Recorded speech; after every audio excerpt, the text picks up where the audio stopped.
Varicose veins కి సరైన చికిత్స కోసం సంప్రదించండి ఎవిస్ హాస్పిటల్. నమస్తే, నేను రమారావి. భారతదేశంలో మహావాక్యాలు బోలెడన్ని చెప్పబడతాయండి. మనం వింటూ ఉంటాం, కొన్ని వాడేస్తూ ఉంటాం. వృక్షో రక్షతి రక్షిత, ధర్మో రక్షతి రక్షిత, ఇట్లాంటివి ఎన్ని వాక్యాలో. అదేదో దాని అర్థము పరమార్థము మనకు తెలియకపోయినా వీటిని వాడుకుంటూ ఉంటాం.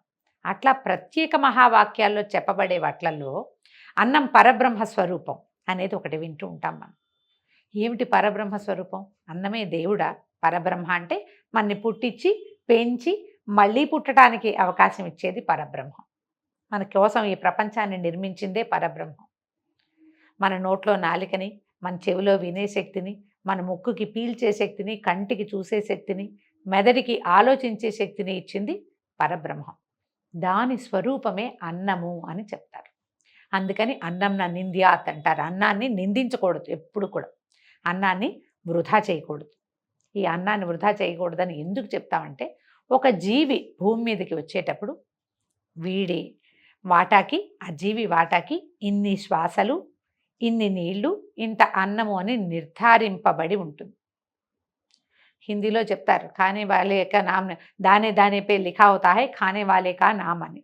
ప్రతి కణం మీద తినేవాడి పేరు రాయబడి ఉంటుంది.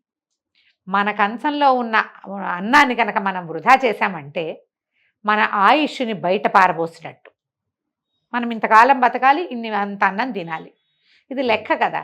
దానికి తగ్గట్టుగా మనం తినాలి. మనం పారేస్తే ఏం పారేసుకున్నట్టు? అన్నం ఒకటి పారేసినట్టు కాదు, అన్నాన్ని మనకిచ్చిన వాడిని పారేసినట్టు. అన్నంతో పాటు మనకి ఆయుష్ ఇచ్చాడు భగవంతుడు, ఇంతకాలం బ్రతకాలి అని. దాన్ని పాడు చేసినట్టు. ఈ పాడు చేయటాల్లో బోల్డన్ని రకాల వృధాలు చేస్తుంటాం మనం. ఎక్కడికైనా వెళ్తే హోటల్స్లో విపరీతంగా ఆర్డర్ చేస్తాం, ఎన్ని రకాలు అన్నీ వదిలేస్తాం, ప్లేట్లో పెట్టుకుంటాం. ఇంట్లో కూడా అంతే, ఇంత కూర వేస్తారు, ఆ కూర పిల్లలు తినే రకంగానే తల్లులు కూరలు వేసుకోవాలి. ఎక్కువ అన్నం కలిపేసేయటం, వృధా చేయటం. పిల్లాడు తినేస్తాడని ఇంత అన్నం కలపటం, వాడు 3 ముద్దలు తింటాడు, తర్వాత నేను తిన్నంటాడు. తల్లి డైటింగ్ చేస్తుంది కాబట్టి అది తిందు. దాంట్లో నెయ్యి వేస్తారు, పప్పు వేస్తారు, ఉప్పు వేస్తారు, పెరుగు వేస్తారు, పారేస్తారు చివరికి. ఈ పారేయటాలు చేయొద్దు, దీన్ని నేర్పించండి.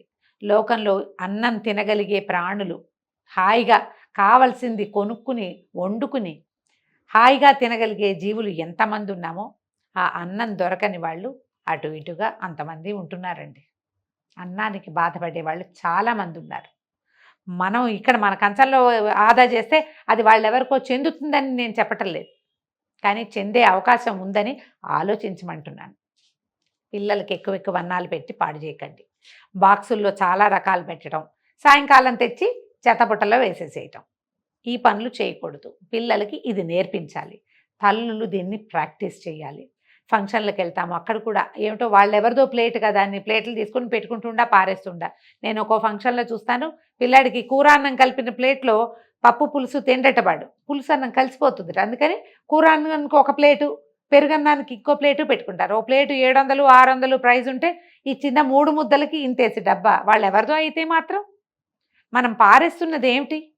కలపటం, పారేయటం. దీన్ని మాత్రం చేయకూడదు. దీన్ని ఎంకరేజ్ చేయకుండా ఉండాలి అంటే మనం పిల్లలకి లెవెల్లో ఎంత కావాలో అంత తినడం నేర్పించాలి. వాడు ఎంత తింటాడో అంతే పెట్టాలి, కానీ ఇంకా చాలా తోసేయాలని భావించకూడదు. కావాలంటే మళ్ళీ పెట్టుకుందాం, అక్కర్లేదంటే దాంతో ఆపేస్తాం కదా.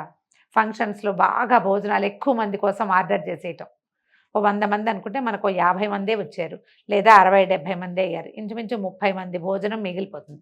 జనరల్గా ఇట్లా ఆర్డర్ చేసినప్పుడు మనం 100 అని లెక్క పెడితే ఇంకొక 10-15 మందికి సరిపోయేంత ఆహారం వస్తుంది మనకి.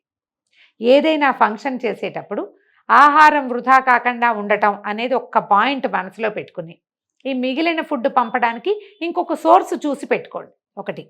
తర్వాత మన ఫ్రెండ్స్లో ఎవరైనా ఇలాంటివి ఏదైనా ప్రోగ్రాం పెట్టుకున్నప్పుడు మనమే ఒక ఐడియా ఇవ్వాలి. అన్నం ఒకవేళ మిగిలిపోతే కనుక ఇదంతా ఎందుకు వేస్ట్, ప్యాక్ చేసి ఎక్కడైనా దేవాలయం దగ్గర ఇద్దాం, ఏదైనా ఆర్ఫనేజ్లో ఇద్దాం, ఏదైనా ఓల్డేజ్ హోమ్లో ఇద్దాం.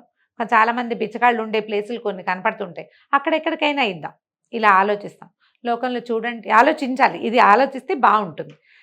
మామూలుగా చూడండి, మనకి ఏదైనా ఒకటి ఎవరైనా ఇచ్చారనుకోండి, దానం చేస్తే ఇంకొంచెం ఇస్తే బాగుండు అనిపిస్తుంది. సువర్ణ దానం చేస్తామంటారు. గ్రామే ఇచ్చారు, 2-3 గ్రాములు ఇస్తే పిల్లకి ఏదైనా వస్తువు వచ్చేది అలా కూడా అనిపిస్తుంది. ఎవరైనా ఏదైనా బట్టలు కొనిపెడితే ఇంకా అదేదో కొనిపెడితే బాగుండు, ఇదేదో కొనిపెడితే బాగుండు అనిపిస్తుంది. అన్నం మాత్రం కడుపు నిండాక ఇంకా కావాలనిపించదండి. ఒక తృప్తి కలుగుతుంది జీవుడికి. ఏ వస్తువుతోటి రాని తృప్తి అన్నదానం వల్ల వస్తుంది. ఈ పూటకి పొట్ట నిండిపోయింది అనుకోండి, వెంటనే ఏమొస్తుంది, అబ్బా అన్నదాత సుఖీభవ భలే బాగా పెట్టాడు, కమ్మటి వంట చేసి పెట్టారని మెచ్చుకుంటాం మనం. ఆత్మారాముడు సంతోషిస్తాడు, జీవుడు తృప్తి పడతాడు. ఆ జీవిని తృప్తిపరచగలిగేటువంటి అన్నాన్ని వృధా చేయొద్దు. మనమే కాదు, చుట్టుపక్కల ఎవరికైనా సరే ఈ సలహా చెప్పాలి. ఈ మాత్రం స్వతంత్రం మనం తీసుకోవచ్చండి. వాళ్ళ ఇంట్లో ఫంక్షన్ కదా, వాళ్ళ ఇంట్లో అన్నం వాళ్ళు పారేసుకుంటే పారేసుకున్నారులే అని పొరపాటును కూడా అనుకోవద్దు. అన్నం మనందరిది, పరబ్రహ్మ స్వరూపం కదా, ప్రతివాడికి అవసరమే అది. ఎందుకంటే ఇంతంత వేస్ట్ చేయటము, ఫలానా వాళ్ళు ఎవరో ఉన్నారు అని మనం జనరల్గా నెంబర్లు పెట్టుకుంటుంటాం. జస్ట్ డైల్ నెంబర్ అందరి ఫోన్లలోనూ ఉంటుంది. సాధారణంగా మనకు పోలీస్ స్టేషన్ నెంబరు, తర్వాత ఏమో ఈ ఫైర్ స్టేషన్ నెంబర్లు, అత్యవసర నెంబర్లు పెట్టుకుంటాం కదా. అట్లా ఈ భోజనాన్ని, మిగిలిన ఆహారాన్ని తీసుకెళ్ళగలిగే వాళ్ళ నెంబర్లను కూడా ఇప్పుడు అవకాశాలు ఉన్నాయి. పాత బట్టలు ఇచ్చినట్టే మిగిలిన అన్నాన్ని ఇవ్వడానికి కూడా మనకు అవకాశం ఉంది. అలాంటి నెంబర్లు 1-2 సేకరించి పెట్టుకోండి. ఏ పోర్షన్లో అంటే ఏ ప్రాంతంలో ఈ ప్రోగ్రాం జరుగుతుందో దానికి దగ్గరలో ఎవరుంటే వాళ్ళు పికప్ చేస్తారు. ఇలా ఆలోచించండి. అన్నాన్ని వృధా చేయకండి. పిల్లలకి దీన్ని తప్పకుండా బోధించండి. ముందు కాలం అన్నం లేని కాలం ఒకటి రాబోతోందని చెప్తున్నారు. దానికి మనం కారణం